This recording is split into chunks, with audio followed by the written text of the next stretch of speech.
Olá a todos! Sejam muito bem-vindos ao primeiro episódio da websérie Empreendendo com Dados. Durante esses 5 dias, vamos contar com diversos cientistas e analistas de dados que criaram seu próprio negócio, seja na área da consultoria, mentoria, cursos ou na área da docência. Meu nome é Regina, sou fundadora e analista de dados do Bioestatística do Zero e também mentora da Ecos, formação de consultores e análise de dados. Meu nome é Isabelle, fundadora da IC Consultoria Estatística e mentora Ecos, formação de consultores e análise de dados. E hoje a gente está aqui com a nossa primeira convidada, Renata Cerqueira. Ela é estatística pelo ENSE, ela é cientista de dados da RD e fundadora da StatGo Academy, né? Que é a plataforma para desmistificar a estatística, desenvolver habilidades em análise de dados e também compartilhar a estatística com o pessoal do mundo corporativo, né? Seja muito bem-vinda, Rê.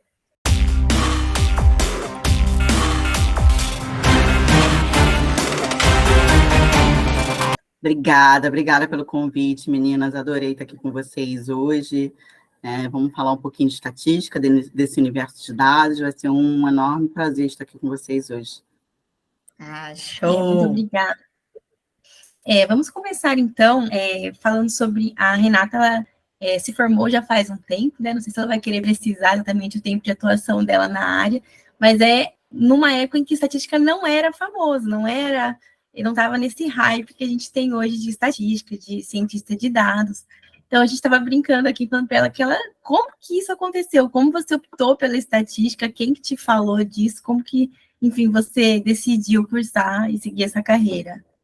Para você ter uma ideia, Bel, quando eu falava que ia fazer estatística, o pessoal falava assim, nossa, você vai morrer de fome, né? Quem trabalha com estatística, o pessoal não tinha realmente noção do que um estatístico faz, e muita gente ainda não tem essa percepção, né? Mas eu comecei minha carreira muito cedo, né? Eu trabalhei numa metalúrgica, e nessa metalúrgica, né, porque eu era formada em técnica em química, eu trabalhava especificamente com controle estatístico de qualidade. Então, fazia o acompanhamento da fabricação das peças de carro. Eu já tinha esse contato ali com o universo de dados, mas não tinha tanto conhecimento assim da área. A minha irmã, ela é estatística por formação também, ela foi a pioneira aí, ela começou a fazer faculdade de matemática, depois desistiu, foi para estatística, e como eu trabalhava um pouquinho com química, com estatística, eu falei assim, cara, já estou nesse universo de dados, eu gosto de exatas, por que não tentar? Né? E aí eu tentei, passei na faculdade do IBGE, que se chama ENSE, e me formei lá em 2007. E como você falou, realmente a estatística não era brilho nos olhos das pessoas, tanto que a faculdade é federal, e na época que eu tentei o vestibular, eram 3 por vaga, então, assim, era praticamente certeiro você passar. Né? Então, eu já entrei, comecei em 2008 ali, tive umas dificuldades no meio do caminho, depois comecei a trabalhar, me formei com 5 anos e meio, e em 2007, de fato, eu já estava atuando no mercado, trabalhando, foi o período que eu me formei. Ótimo. Olha só, legal. E como que a sua irmã descobriu a estatística também? Tem alguma? Então, a minha irmã, ela fez vestibular para matemática, né? Ela optou por matemática em algumas faculdades, e quando ela começou o curso, ela começou especificamente em matemática, só que ela não se adaptou ao curso de matemática, porque ela fez aqui numa faculdade, na UERJ, né? Que é bem grande, uma faculdade no Rio, e ela se sentiu um pouco perdida nessa faculdade. Quando ela foi conhecer a ENSE e viu que era só um curso, né, que era basicamente uma escola, né? Você sai do segundo grau, foi para uma outra escola, deu continuidade. Ela se sentiu muito mais acolhida. Então, como tinha muita similaridade, era exato, falou assim, vou fazer estatística mesmo. Mas, assim, foi uma escolha baseada no amor pelo exatas, não necessariamente pelo amor por estatística. Muito legal. Eu pergunto porque eu também, entrei em 2015 também, derrubar o RG lá. Pode quase zerar as coisas, não tem problema, você vai passar, porque é muito pouco concorrido. Estatística é o curso que o pessoal faz como treineiro, sabe? Tá no segundo ano e faz assim, só para garantir que eu vou passar na primeira fase, para eu poder testar como que é a segunda opção, fase. né? Então, realmente, assim, só que é aquele negócio, quem entra só porque é fácil, depois encontra muita dificuldade no curso, né? Então, você tem que ter mesmo aquela afinidade com exatas, tal, porque o curso é realmente mais pesado, assim, do que... É muito pesado na parte teórica, né? Exatamente. Legal que você entra, assim, com 60 pessoas na turma, e no final 10 pessoas se formam, assim, super amigas, dando as mãos, assim, conseguimos, gente, formar. Sobrevivemos. Sobrevivemos a esse período tenso. Exatamente isso. E como é que foi para você, Rê, entrar no mercado de trabalho num momento que não estava tão hypado, né, assim, a estatística? Assim, quais foram as tuas principais dificuldades, né? Não só também como profissional, na parte técnica também da estatística, né? E quais estão sendo assim as tuas dificuldades agora? Não só na parte técnica, mas às vezes com treinamento de equipe ou de conseguir novas pessoas, como que está sendo isso? Então, no início, né, quando eu estava buscando, eu saí do mercado de trabalho, que era técnica em química, e fui fazer só faculdade. Então, eu tive essa possibilidade de ficar ali pelo menos 4 primeiros períodos só estudando. E a faculdade, ela só permitia você fazer estágio a partir do 4º período. Então, eu já estava meio desesperada ali para ganhar meu dinheirinho, né, mas estava esperando ali o período que a faculdade permitia você fazer. E quando eu comecei a procurar estágio, eu caí numa área, eu comecei trabalhando na Americanas, né, mas eu caí numa área na Americanas que não tinha nada de técnica estatística. Eram pessoas que tinham outra formação. E quando você está fazendo estágio, você busca pessoas que sejam referências na área que você atua. Né? Então, eu lembro que assim, eu fiz um processo seletivo super difícil e acabei ficando 2 meses e saí, porque eu queria realmente trabalhar com pessoas que fossem formadas em estatística e pudessem me dar um direcionamento. Aí eu comecei a trabalhar na Infoglobo, Jornal Globo, né? E lá eu comecei a trabalhar com pesquisa de mercado, com pessoas formadas em estatística, com a minha gestora, que hoje ela também é uma consultora, né? Famosa aí, que tem um instituto super legal de pesquisa de mercado, e isso me abriu muitas portas, né? Então, foi o meu primeiro estágio, eu fiquei quase 1 ano lá, e já saí por conta de uma possibilidade de emprego. A minha dificuldade, na época, como minha dificuldade hoje, né, sempre foi ter essa conversa com a área de negócio, onde a gente pudesse desmistificar um pouco essa parte técnica da estatística, né, e mostrar que não é algo esotérico. Esse primeiro contato, quando eu fiz o estágio, as pessoas eram formadas em estatística, e no meu primeiro emprego, que foi numa seguradora, né, as pessoas sempre precisaram da estatística também, porque você pensa que numa seguradora você tem que criar um prêmio de risco do seguro. Então, não tem como você não ter um algoritmo por trás para calcular qual o perfil que tem mais risco de ter colisão, tem mais risco de ter um roubo, um furto. Né? Então, você sempre ali vê qual é a frequência, qual é a exposição ao risco, você tem algoritmos por trás. Mas o principal ponto ali é sempre quando você sai da área técnica e tem o primeiro contato com a área de negócios, né? Porque realmente as pessoas têm a dificuldade de sair um pouco do mundinho que elas estão, da caixinha que elas estão. Não é só um exercício que a gente tem que fazer de traduzir isso do tecniquez para o negócio, mas as pessoas também têm que ter um pouco essa consciência de que eles precisam sair da metodologia que eles estão acostumados a trabalhar. Então, se você está ali acostumado a fazer uma estratégia baseada só no histórico, é mais do que isso, porque quando você olha um período maior, você tem outras variáveis embutidas. Então, as pessoas não têm muita consciência de efeito de causalidade e correlação. Né? As pessoas acham que assim, vou acompanhar 3 meses para frente, 3 meses para trás, e é isso para justificar minha ação, minha estratégia. E é muito mais do que isso, né? Quando a gente vem com a técnica, a gente consegue mostrar que muitas vezes a estratégia que ela tinha pensado não estava se pagando. Exatamente, exatamente. E é engraçado você falar isso. Eu tive uma experiência com uma empresa, né, que foi contratada, que fechou com bioestatística, e eu lembro que, apesar da gente tentar explicar o que a gente precisava fazer da parte estatística, mas de forma bem tranquila, né, bem didática, tinha uma dificuldade tão grande de usar aquilo ali, porque, na verdade, o que todo mundo queria usar era a média de Exatamente. E acabou, e o máximo um gráficozinho, e acabou. Mas para a gente ultrapassar isso foi uma dificuldade tão grande. E aí entra, né, várias experiências com outros clientes, e aí entra traumas. Nossa, é um conjunto de coisas que dificulta muito. você trabalhar realmente com isso no meio corporativo, né? E como que você equilibra essa parte técnica, né, com isso que a gente está falando de saber a parte de estatística, com a habilidade de você comunicar, né? Então, você quer comunicar com a sua equipe, eu não sei se a sua equipe, todo mundo é estatístico também, como que você comunica isso com outros clientes, o que você faz, você prefere dar uma aula para eles primeiro, ou você já vai falando os jargões, como é que é essa comunicação? Eu trabalhei com estatístico no início da minha carreira, quando eu trabalhava em seguradora. Logo depois eu fui para a Telecom, e em Telecom eu não trabalhei com estatístico nenhum, eu trabalhava com engenheiros cartográficos, geógrafos, pessoas de todos os tipos de formações, menos estatístico. Então eu já tinha um trabalho muito grande ali, porque apesar deles serem de outra formação, eles também tinham que ter uma pegada analítica. Então, eu já tinha esse papel de explicar um pouco de estatística, de orientar baseado nos dados deles, né?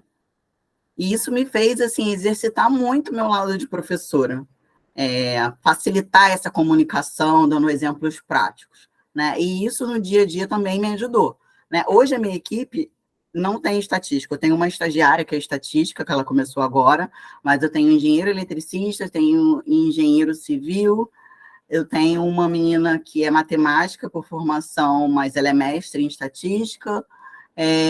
Tenho uma engenheira de computação que é estagiária também. Né? Então, o universo é bem multidisciplinar. Isso é muito legal porque as pessoas se complementam. Mas todo mundo tem essa pegada de ciência de computação por trás, da necessidade de construção do pensamento matemático. Então, é muito fácil. Não necessariamente você precisa aplicar uma técnica estatística. É claro que você tem milhões de algoritmos ali por trás que podem facilitar o seu dia a dia. Né? Hoje, especificamente, por exemplo, eu trabalho com pricing. Em pricing tem modelos, né, que têm fundamentos econômicos. Né? Então, assim, basta você saber qual é o problema que você tem que resolver. E eu costumo dizer que, às vezes, as pessoas nem sabem qual é o problema que elas precisam resolver na área de negócio. E aí você vai buscar na literatura um método científico que se aplica àquele problema. Então, eu nunca tinha trabalhado com pricing, com os algoritmos que eu estou aprendendo hoje, junto com a minha equipe, mas essa comunicação com eles é muito tranquila. As pessoas estão vindo muito bem preparadas com esse lado da aptidão da comunicação. E isso é um soft skill extremamente necessário quando você entra no mercado de trabalho. Talvez no mundo acadêmico você consiga ficar mais no seu mundinho, trabalhando sozinho, mas no mundo corporativo isso não é possível. Exatamente isso. Na parte acadêmica, o mundo também é muito solitário, né? Você fica ali, se você não quiser ter coautor, você não precisa ter coautor, você mesmo lança aí os seus artigos, você trabalha sozinho, mas realmente no corporativo não tem como fazer isso, né? E já puxando esse gancho, falando sobre saber outras técnicas e ser apresentada novas técnicas constantemente com outras pessoas que entendem de outras técnicas, como você faz assim para se manter atualizada, saber, enfim, aprender as novas técnicas, saber o que tem aí de mais novo sendo desenvolvido, fazendo essa ponte entre a parte científica e a parte mesmo de business, né? A parte no negócio, como que isso funciona? Muito legal, muito interessante. A gente tem que se desafiar sempre, buscar assim, quais são as melhores técnicas e estudos que estão sendo divulgados aí no mercado. E para isso tem grandes conferências, né, de inteligência artificial que a gente pode acompanhar e até mesmo as grandes empresas, né? Então, Microsoft está sempre aí lançando, né, desafios, Google está sempre lançando aí desafios, então a gente tem que acompanhar o que está sendo desenvolvido, né, e o que é aplicável hoje no seu dia a dia, porque ainda no mercado brasileiro, as empresas são mais tradicionais, não estão tão desenvolvidas assim com inteligência artificial, por mais que as empresas utilizem mais, assim, hoje, né, vamos falar do ChatGPT, né, que é a modinha do momento, por mais que as empresas utilizem o chatbot, a inteligência artificial vai além disso, né, mas você tem que estar preparado para colocar o seu pipeline em produção, né, não adianta você criar um algoritmo e ficar ali na gaveta. Eu já passei muita frustração no mercado de trabalho exatamente por isso, porque às vezes você construía um algoritmo ali para rodar em tempo real, mas não tinha como a TI absorver essa demanda. Então, hoje, isso é mais realidade no Brasil, né? Mas as empresas lá fora já estão há tempos fazendo isso. Sim, exatamente. E isso que você falou que as pessoas também não sabem muito bem o que perguntar, não sabem exatamente o que querem, né? Isso é tão importante até para a gente conseguir utilizar a inteligência artificial, né? Um chat GPT da vida, por exemplo, né? A gente precisa saber o que a gente quer, o que a gente pode perguntar, qual o modelo que se aplica, né? Eu li uma matéria um dia desse que não tem como, gente, a inteligência artificial substituir a profissional da área de dados, porque a pessoa ela tem que saber o que ela quer.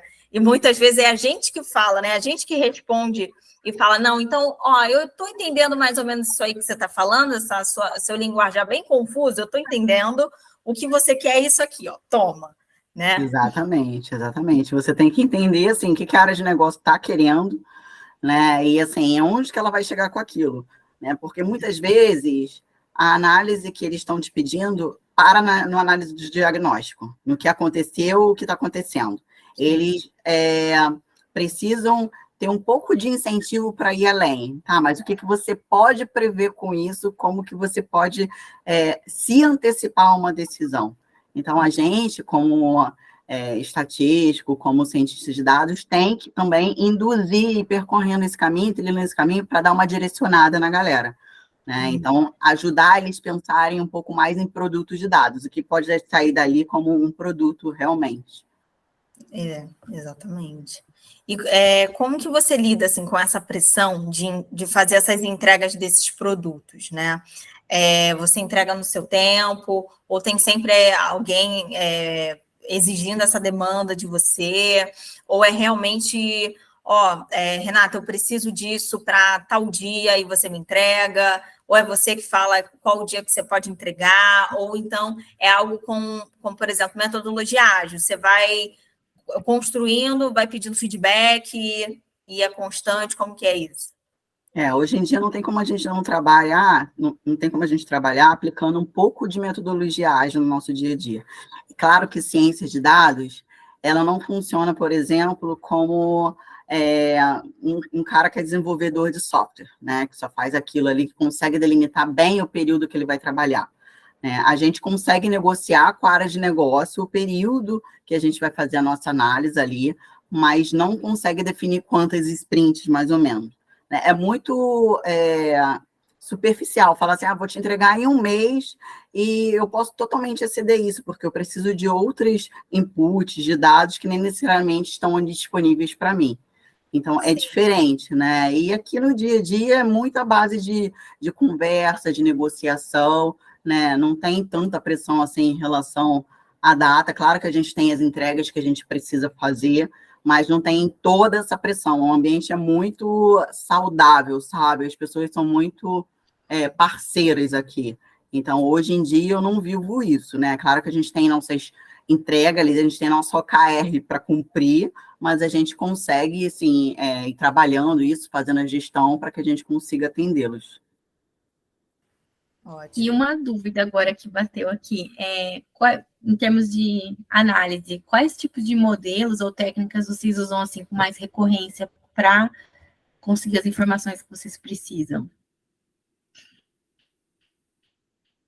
Quais os tipos de modelo, Bel, e... tipos de modelos, técnicas, enfim, processos que vocês fazem com mais recorrência para conseguir as informações, enfim, os modelos que estão em produção. Vou falar um pouquinho da minha trajetória em outras áreas, porque aqui eu estou basicamente 11 meses, mas eu trabalhei 10 anos em telecom. Em telecom tem um percurso, né, de utilizar técnicas tanto para entender o perfil do cliente. Então, eu trabalhava em telecom e eu tinha que dizer assim, qual o próximo cliente que pode cancelar aqui, que tipo de trabalho preventivo que a gente pode fazer. E isso, uma análise de classificação te ajuda muito, né? Porque você já sabe o cliente que cancelou e não cancelou. Uma outra coisa é qual o próximo produto que eu posso oferecer para aquele cliente. Então, a gente tem Market Basket aí, que a gente pode utilizar um modelo de recomendação, prevendo ali quais eram os produtos que outros clientes tinham comprado em seguida. Além disso, clusterização, muita árvore de decisão, porque a gente precisava segmentar os clientes. né? Então, quando você vai fazer uma ação, você precisa criar alguns públicos que você vai direcionar uma campanha e depois você vai mensurar. Então, basicamente, quando você fala de cliente, você está falando ali de estudo de classificação, estudo de clusterização, ou então, quando você vai prever alguma coisa, que era no caso aqui de telecom, que eu precisava prever o volume de tráfego que a rede ia consumir. Então, a gente poderia usar tanto séries temporais, quanto modelos econométricos, para poder fazer esse tipo de trabalho. Muita análise multivariada, né? Então, a gente saía ali um pouco do trabalho simples, da média, né? Da famosa regra de 3, que se deixar todo mundo quer usar, para poder dar um direcionamento mais técnico, mais assertivo para as projeções. Hoje, aqui especificamente, eu trabalho com preço, né, com um sistema de precificação dinâmico. Então, você pensa que quando você acompanha qualquer movimentação de reação em preço, você tem que mensurar isso. E existem modelos, né, com fundamentos econômicos que você pode utilizar para isso. Então, vamos supor que a gente tenha muita restrição de criar um experimento. A gente tem... Porque, assim, você não pode separar um grupo específico e ficar testando vários tipos de preço. Claro que, assim, por trás, esse é o mundo ideal, mas não é isso que acontece. Então, você tem que criar cenários que você tenha uma amostra relevante para que você consiga fazer algum tipo de inferência em relação a uma mudança de preço.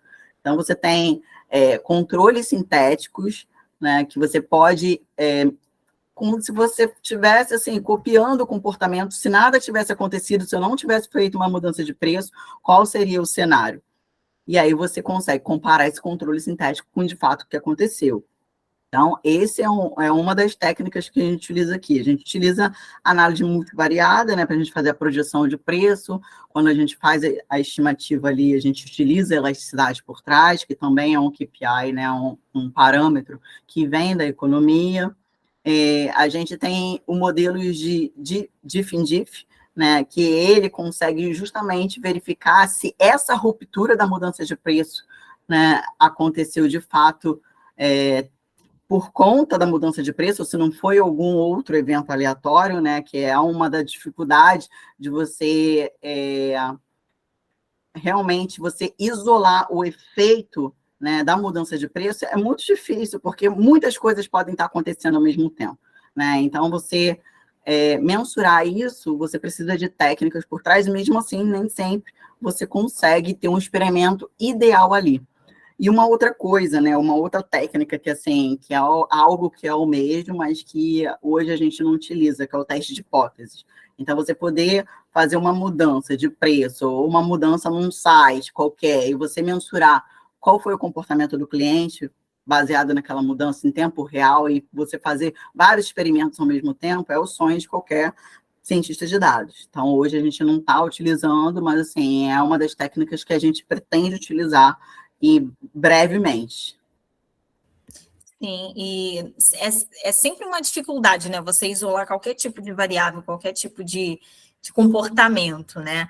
E é aquela coisa, muita gente acha que você construir um modelo é você copiar a realidade, mas isso não é possível, não dá para você prever absolutamente tudo, né? E para isso que a gente tem métrica para ver o quão bem aquilo ali que a gente construiu está sendo igual à realidade, né? E com todas essas técnicas que você mostrou para a gente, você já passou, ou já teve, ou qual foi o maior erro que já teve dentro dessas aplicações? Então, não precisa ser a aplicação da técnica em si, mas, por exemplo, técnica, essa parte mais teórica. Já tive alguém, ou quando eu era mais nova, eu achava que eu tinha, assim, que imitar a realidade, enchia meu modelo de variável. Já teve alguma situação dessa? Ah, sim, né? A gente sempre espera que, assim, que a gente aprendeu ali na teoria vai ser super aplicado na prática, né? Então, no início da carreira, a gente tem essa ilusão, né, de que tudo vai dar certo, vai correr perfeitamente bem, né? E aí, quando você está na prática, você aprende que, assim, você tem que flexibilizar um pouco ali os seus indicadores que dizem se o seu modelo é bom ou não, né? Então, assim, a gente tem que fazer um pouquinho de vista grossa, que no meio acadêmico a gente não faz isso, né? Então, eu vou usar ali o p-valor, só pode passar 0,05. Não, no mundo real, a gente, não, vamos flexibilizar ali, deixar ele 0,10, né? Então, a gente acaba tendo que dar uma flexibilizada ali e no nosso dia a dia. E, assim, vocês trabalham na área médica, né? Então, assim, na área de saúde, você tem muita restrição de experimento, né? Então, se aqui eu vivo isso, na área médica, muito mais, né? Isso realmente faz parte do dia a dia de vocês. Então, acho que é isso, né? Acho que você ter essa consciência de que o mundo não é perfeito, flexibilizar o que você poderia, assim, ser muito restritivo na hora de ajustar.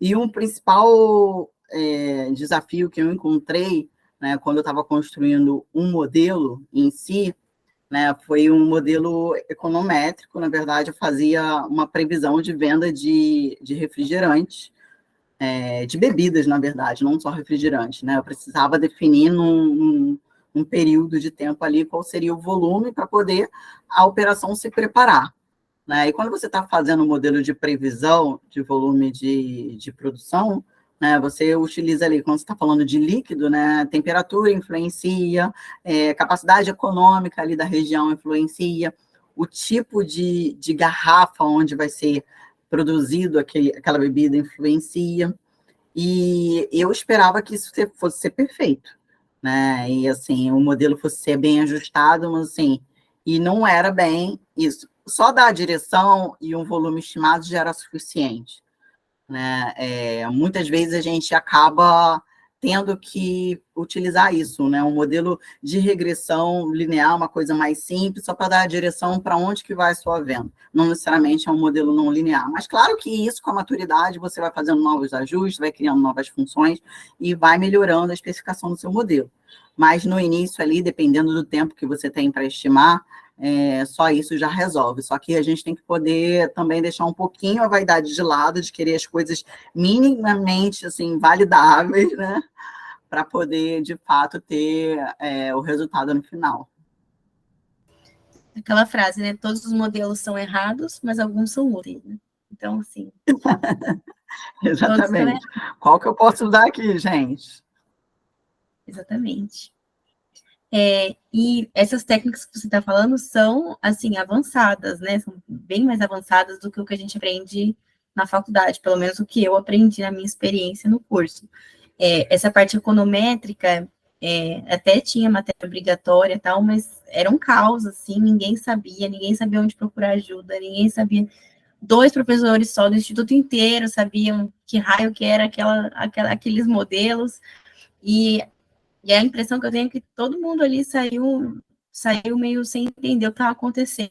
Isso não só nessa técnica, mas em outras técnicas também. E eu queria saber, você se sentiu preparada, assim, quando você começou? Quando você, a primeira vez que você se deparou com esse tipo de modelo, você já tinha visto na faculdade, não tinha visto? Como que foi essa sua experiência? A minha faculdade ela é extremamente teórica, né? Ela era muita comprovação, né? Matemática, muito cálculo, muita conta. Apesar da gente ter a parte prática, acho que quando a gente coloca um pouco, quando a gente vai de fato para a parte prática, a gente não tem ainda o nível de maturidade para entender como as coisas funcionam no mundo real, né? Ainda é ninguém pega uma base construída pronta, redondinha, né? Eu acho que o maior desafio quando a gente entra no mercado de trabalho é assim, cara, minha base não está pronta, né? Eu não tenho todas as informações do jeito que eu precisava. Então, assim, o algoritmo é o menor dos problemas, né? O principal problema é você construir ali todo o seu histórico, validar todas as suas variáveis, e, de fato, eu não tinha experiência, né? Por mais que eu tivesse visto tudo aquilo ali na faculdade, para criar um algoritmo. Só que eu tive muita sorte de trabalhar com pessoas já formadas na minha área que podiam me direcionar. Então, eu peguei todo o background deles ali e pude utilizar esse conhecimento deles para aprender. Então, isso me deixou muito mais segura. Agora, isso foi no início da minha carreira. Depois, eu fui trabalhar em áreas totalmente diferentes que não tinham pessoas com a minha formação. Então, eu fiquei no mercado segurador ali por volta de 10 anos, mais ou menos, e depois em telecom, uns 10 anos. Esses últimos 10 anos em telecom, eu não tinha uma pessoa formada em estatística que eu pudesse ter um apoio ali e tirar uma dúvida. Era eu comigo mesma. Então, assim, eu que tinha que buscar, eu que tinha que assumir o risco e a decisão se aquele modelo ia ser utilizado ou não, se ele era suficiente para responder à dúvida de negócio ou não, né? E isso me trouxe muita maturidade na minha profissão. Antigamente eu ficava assim, nossa, eu preciso de alguém para me ajudar, para assim, a confirmar se aquele modelo que eu construí estava válido ou não. Só que a minha gestora era formada em direito, não tinha nada a ver com estatística, né? Eu falei assim, não preciso de uma pessoa, né, que vá me ajudar tecnicamente, né? Eu vou lá, vou correr atrás, eu vou conseguir desenvolver. E isso me trouxe muita maturidade de tomada de decisão, né, que hoje me ajudou a estar onde eu estou, né, e poder liderar um time muito de alta performance, com pessoas, com cientistas de dados, assim, super fora da curva, né, porque essa experiência de saber, assim, que errar faz parte, né, que todo mundo está sujeito a errar, mas que buscar sempre o melhor caminho no final, assim, o que você vai conseguir, como que eu vou dizer, buscar o melhor caminho é o que vai te fazer ir aprimorando, né, com o tempo. Então, hoje eu criei um modelo que me dá a direção, amanhã eu crio um modelo que está mais ajustado ali, com erros menores, assim, você nunca vai ter um modelo estático. As coisas sempre vão melhorando, ou novas variáveis, você vai incluindo novas variáveis, ou então você vai construindo novas funções, e por aí vai.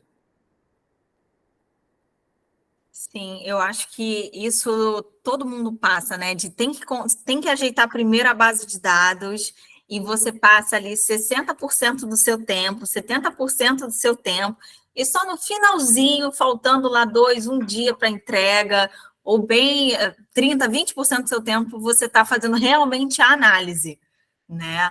Porque, ou às vezes até durante a análise você vê que está faltando alguma coisa no seu banco, e aí você volta novamente para ajeitar. O tratamento de dados é sempre mais difícil, né? Exatamente. Hoje as funções estão muito bem definidas dentro das áreas, né? Sim. Então, você tem lá um engenheiro de dados que está fazendo o tratamento das informações do Lake para você poder trabalhar. Mas quando eu comecei minha carreira, eu não tinha isso, né? Eu tinha que pegar base de dados no Excel, eu tinha que pegar base de dados em SQL, base de dados no SAI, juntar tudo, construir o histórico para, de fato, construir um algoritmo. Hoje em dia o mundo está perfeito, né? Cada um na sua caixinha ali, né, com seu modus operandi de atuação, né, então, assim, e você perdendo tempo ali com realmente, de fato, que é o seu forte, né, a sua área de concentração ali, que é a construção de uma solução técnica. Sim, e você falou que está liderando, né, um time, né, e como que é para você conseguir selecionar esse teu time, por exemplo, de alta performance, que é o que você está liderando hoje? Como que foi para você selecionar eles? Quais habilidades que você mais observou? E como que você faz para continuar coletando, né, tão bem assim, esses profissionais? Então, como conseguir é realmente um desafio, né? Os profissionais que eu precisei selecionar hoje, eu tive que selecionar um cientista de dados júnior e um cientista de dados sênior. Então, eu não espero muito conhecimento técnico de um cientista de dados júnior, né? Quando eu vou fazer uma entrevista com eles, o que eu estou avaliando ali são os soft skills, se a pessoa sabe se comunicar, né? Se é uma pessoa que tem uma motivação para correr atrás e se virar sozinha. Isso ali você vai tentando entender conforme você vai conversando pelo comportamental da pessoa, né? Mas, mesmo assim, ali é um papo, é uma conversa, e isso pode ser totalmente ao acaso, né? O que a gente acabou, né, pegando aqui, né, como profissional, foi uma indicação. Então, quando você pega alguém que já tem um conhecimento prévio daquele funcionário, isso para você é um mundo perfeito, né? Então, nesse caso específico da minha cientista de dados, que é perfeita, né? Ela é uma cientista de dados júnior que eu selecionei. Ela veio, assim, praticamente sem ter trabalhado em nenhuma outra empresa no mundo corporativo. Ela veio da academia, né? Se formou ali em matemática, fez um mestrado e veio para o mundo corporativo sem saber de nada, mas ela tem total comportamental de correr atrás das coisas. E realmente, assim, isso fez total diferença. Então, o soft skill é muito importante, a gente não pode deixar ele passar batido. Mas você pode fazer contratações erradas, nada impede de que você vai errar também. Né? O cientista de dados sênior já é um processo mais seletivo, né? Porque você não espera só que a pessoa tenha uma comunicação bom, tenha um lado de líder já bem desenvolvido, afinal, ele vai liderar o cientista de dados júnior, né? Então, você já espera que ele tenha uma inteligência emocional e que sabe se comunicar bem com a área de negócio. Isso é um desafio e tanto, né? Porque você tem ali 2 conversas para selecionar uma pessoa, muitas vezes o portfólio que você dá uma olhada ali superficialmente é algo que a pessoa pode ter copiado, então isso não te garante nada, tecnicamente, mas eu ainda preciso que a pessoa tenha um comportamental, ainda prefiro que a pessoa tenha um bom comportamental, né, que sabe se comunicar bem, que sabe que tem os desafios, que tem o comprometimento ali da entrega, que você não vai abandonar o trabalho, o projeto na metade, por conta de uma outra atividade, né? Claro que imprevisto acontece, mas assim, ter o comprometimento ali no dia a dia e se comunicar, né? Ter uma comunicação com o seu chefe ou com seus pares é muito importante. Então, assim, não é só a parte técnica, né? Mesmo que o cientista de dados sênior a gente já espere uma capacitação técnica, eu ainda olho assim, se a pessoa já desenvolveu o projeto, já errou, né? Porque você assumir que você pode errar também é um nível de maturidade, né? Alguém chega numa entrevista para mim e fala assim, não, nunca errei. Para mim já não serve, né? Porque realmente é impossível você nunca errar, né? Então tem uma questão ali de comportamental muito importante, que o RH te ajuda, óbvio, né? Mas que você tem que ficar muito atento quando você está entrevistando um candidato ali. E por que eu estou falando isso, né? Porque muitas pessoas me pedem indicação. Então, não estou falando só aqui de onde eu trabalho, da RD. Estou falando de um mercado de estatístico, de cientistas de dados, que ainda a gente tem poucos profissionais aptos a trabalhar como cientista de dados sênior, né? Então, assim, por mais que não seja novidade esse termo, aqui no Brasil, dificilmente você vai encontrar um profissional completo em todas as áreas, né, que a ciência de dados pede. E aí você se depara com profissionais líderes que não sabem selecionar, porque não são pessoas técnicas, né? Então, muita gente me pede indicação de profissionais. Chegam para mim e falam assim, Renata, eu quero um profissional como você. E aí eu já tinha dificuldade de dar uma indicação de profissionais, porque eu me formei, afinal, em 2007, né? Então, eu não tenho uma pessoa já começando a carreira que tenha se formado comigo. E eu não tenho tanto contato, assim, com o mundo acadêmico para pegar as pessoas que estão se formando agora e indicar para essas vagas. Né? Então, como a gente falou lá da StatGo Academy, a StatGo ela surgiu justamente por isso, né, para eu poder acompanhar esses profissionais, saber quem eram as pessoas que estavam se formando, entrando nesse mercado, e poder acompanhar essas pessoas de perto para poder indicar para essas vagas. Então, ano passado, eu fiz uma mentoria aí gratuita de mais de 60 pessoas, justamente para saber assim, quais são as pessoas que têm ali aptidão que eu poderia estar aproveitando, indicando para essas vagas. E aí eu aproveitei essas pessoas, fiz uma peneira, eu falei assim, essas pessoas aqui agora, eu preciso saber como que elas estão tecnicamente. Então, eu lancei um curso, né, de estatística ali, desmistificando a estatística, para saber como que elas seriam na prática. E dali eu consegui indicar 4 profissionais para vagas no mercado, né? Então, eu achei uma ótima maneira de conhecer profissionais, de estar orientando as pessoas e saber realmente se elas tinham também habilidade técnica para poder indicar elas para o mercado. Para a gente, né, esse conceito de empreender com dados tem tudo a ver com resolver os seus problemas através dos dados, né? Então, assim, empreender, de certa forma, é você colocar ali seu esforço, enfim, colocar em prol de um retorno, que aí você define qual que é esse retorno. No seu caso, eu achei excelente. Você tem um problema que é preciso contratar, preciso indicar, preciso ter contato com bons profissionais para que eu possa, enfim, cumprir o meu trabalho da melhor forma possível.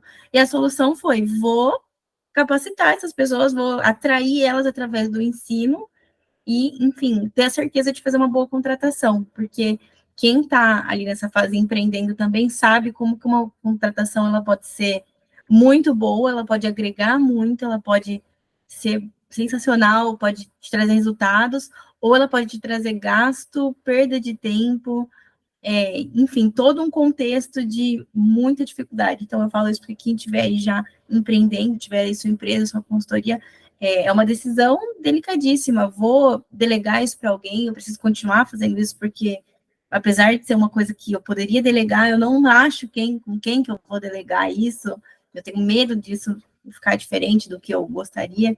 Então, eu achei assim, quando a Regina que apresentou, né, você para mim, e quando ela falou, eu falei, excepcional, sensacional. Ela tinha um problema e ela fez ali todo um caminho para resolver esse problema e ainda, de quebra, ajudou muita gente nesse processo, né? Então, a gente achou, assim, sensacional. Na verdade, eu uni o meu interesse ao interesse da galera, né? Eu falei assim, bom, eu preciso de profissionais bons. A minha irmã, como eu falei para vocês, ela se formou em estatística, então ela já me usava de headhunter dela, né? E eu falei assim, cara, então, assim, não vou indicar qualquer pessoa, realmente eu preciso conhecer. E aí eu, fora do trabalho, eu montei esse grupo de mentorias, de cursos voltados para a área estatística, para poder ver quem realmente ali estaria pronto para poder ser indicado para o mercado. Sim, e você, em relação à inteligência artificial que a gente comentou aqui, né? Você já utiliza alguma ferramenta de inteligência artificial que tem muita gente, provavelmente quem está escutando a gente também, vai lembrar só de ChatGPT, mas não é só isso, né? Tem muito mais.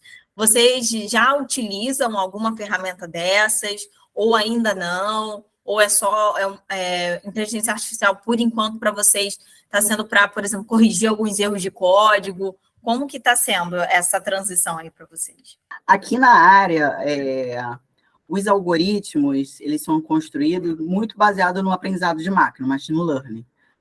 Mas quando você fala em comportamento em tempo real, você precisa que a ferramenta vá ajustando, vá se adequando, vá aprendendo sozinha e vá te dando novas respostas.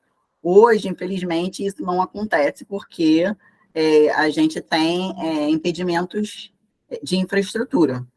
Num futuro próximo vai acontecer. Mas aqui na minha equipe, na RD, existem outras áreas que utilizam sim. Estou falando na minha especificamente.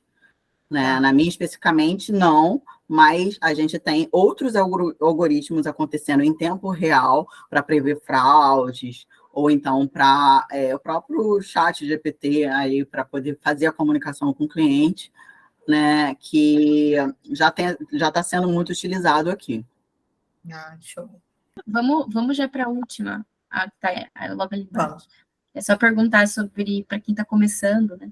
Eu vou fazer, para quem está começando, o que você recomendaria? Suas recomendações.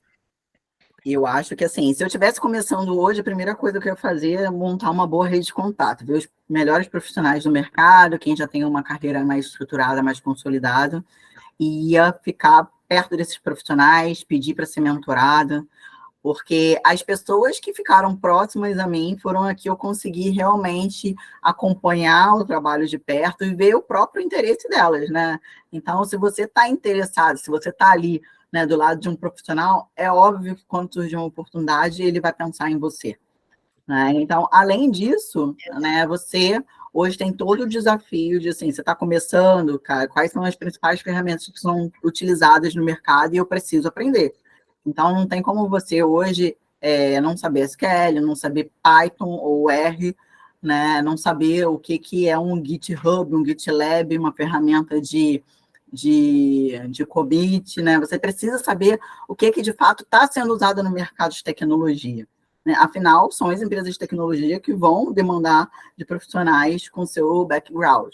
Né? As empresas tradicionais que ainda não migraram, ainda não utilizando tecnologia, ou elas vão ficar para trás, né? Ou então elas vão ter que dar uma corrida, acelerar aí no tempo para poder ficarem competitivas. Não? Então, o profissional que está começando, assim, faça um bom network, não deixa o seu conhecimento de lado, veja quais são as principais ferramentas. É claro que a ferramenta só vai te ajudar a sair do outro lado, mas assim, você precisa ter, além da ferramenta, um bom background técnico, matemático, né? Então, assim, tem muita álgebra linear por trás, tem muito cálculo, cálculo numérico, tem muita conta que você precisa ter um embasamento e precisa saber o que está acontecendo por trás antes de só replicar um pacote, uma biblioteca.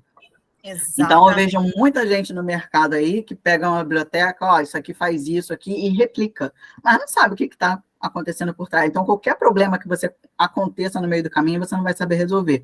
Né? Então, precisa saber realmente o que está acontecendo por trás, quais são os caminhos que você pode percorrer para corrigir um eventual problema que aconteça, o que você consegue flexibilizar quando der algum problema ou der um erro maior do que o esperado. Né? Você precisa vivenciar problemas, né? Eu tive diferentes áreas que eu consegui trabalhar, então eu acabei vivenciando diferentes tipos de problemas, mas isso acaba formando profissional também. Hoje a Regina e a Bel têm um background totalmente diferente porque trabalharam em áreas totalmente diferentes, né? Então, vocês têm muito mais conhecimento dessa área de saúde do que eu, por exemplo, que sempre trabalhei, né, em telecom, segurador e hoje no mercado, numa indústria farmacêutica. Então, isso também acaba moldando o profissional. Mas para quem está começando, ser mentorado por diferentes profissionais é aquela famosa frase, assim, quem não é visto não é lembrado. Né? Então, se faça presente, né? Esteja ali interessado, querendo aprender, porque com certeza isso vai fazer uma diferença no futuro para a sua carreira. Nossa, com certeza. E essa parte de networking, quando a gente fala de networking, muita gente acha que, então eu tenho que ir em um evento, eu tenho que ter meus cartõezinhos preparados e entregar para as pessoas pessoalmente. Só que, na verdade, não. Networking é o tempo inteiro. E muitas das vezes, os eventos que são feitos para networking, tá lá no título deles, networking, geralmente você não consegue fazer. Porque é moldado aquilo é artificial. O networking ele começa de forma natural, porque nós somos pessoas. Então, às vezes, a gente está falando sobre vida pessoal, sobre filhos, sobre casamento, sobre, às vezes, até uma dificuldade no trabalho, e é assim que a gente consegue o networking, né? Eu, como venho de um background totalmente diferente, eu sou formada em odontologia, depois eu fui para a parte de estatística, eu tive que migrar, e como que eu migrei? Eu fui procurando o pessoal no Instagram, conheci a Bel, que hoje em dia é minha sócia, pelo Instagram, né? E a gente abriu uma formação pelo Instagram. Conheci Renata também, virtualmente. E assim a gente vai criando a nossa rede, não necessariamente porque você quer usar a pessoa, não. Você quer conhecer, você quer saber, ter novos horizontes. No caso, eu queria saber, olha, eu estou trabalhando só na área da saúde, mas o que o pessoal faz diferente da área da saúde? Exato. Né? Quais são os problemas que as outras pessoas estão resolvendo por aí? Então, isso para mim é super natural. Você vê profissionais que tenham assim, uma carreira já consolidada e você entender quais são as dificuldades que eles estão enfrentando por aí. Né? Isso é totalmente natural.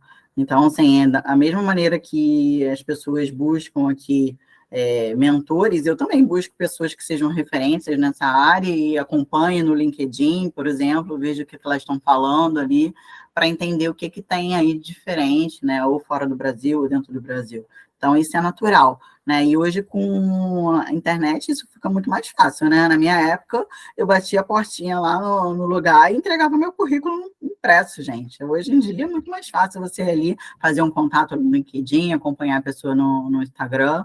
Né? Então, é muito mais tranquilo você se conectar a pessoas do que antigamente. Exatamente. Eu ia falar assim, ter 3 mulheres aqui numa sala falando de tecnologia, falando do universo de ciência de dados, para mim isso aqui é algo muito escasso hoje em dia, né? Eu sempre oriento as meninas, não, façam, procurem, entrem nesse mercado, venham para a TI, né? Vamos trazer um pouco mais de representatividade nesse mercado, né? Então, assim, tá aqui, vivenciar isso com vocês é realmente uma coisa fora da curva. Nossa, com certeza. E é uma área que eu sempre falo isso. Eu acho a área mais democrática de todas. Que realmente, se você aprende, se você sabe fazer, você com o tempo, e não precisa ser tanto tempo assim, você é valorizado pelo que você sabe fazer. Exatamente, porque assim, você tem que mostrar na prática, né? Exato. Se não tem isso, não existe. Né? E é uma área assim que eu considero excelente. Depois eu e a Bel, a gente vai contar as nossas histórias, né? mas eu e o Bel, a gente trabalha home office, né? Renata também, né? Isso. Home office. Então, isso também permite a gente transformar também a vida ou até o segmento de algumas empresas, a gente consegue trabalhar, mas a gente também consegue ter uma facilidade na nossa própria vida, né? E exatamente porque a gente é valorizado pelo que a gente faz, né? Isso tem a diferença danada, né? Bom. E na parte de consultoria ainda mais, né? A parte de consultoria ainda é você, os resultados, enfim, quando você está trabalhando de home sozinha, principalmente sendo a sua própria chefe. Depois eu quero ser orientada aí nesse curso de vocês, para eu ter uma consultoria também. Porque, como muitas pessoas me pedem indicação, tem muitas pessoas também que não têm uma área consolidada em tecnologia de ponta hoje em dia, que não sabe como estruturar a equipe, né? Que tipo de profissional eu preciso botar ali, qual o background. Então, isso pode virar um produto. Né? Eu acabo fazendo no amor, né? Mas chega uma hora que cansa fazendo no amor. Então, me coloca aí nesse grupo aí que eu quero fazer esse curso aí de vocês. Tá, joia. Pode deixar. Bom, gente, então aqui finalizamos nosso primeiro episódio da websérie Empreendendo com Dados. Foi um prazer ter você aqui, Renata. Muito obrigada por tudo que você conversou com a gente e passar a tua história aqui para a gente foi muito bom.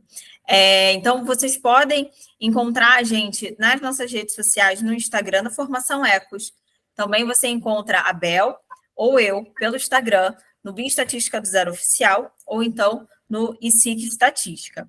Pode falar um pouquinho, Bel?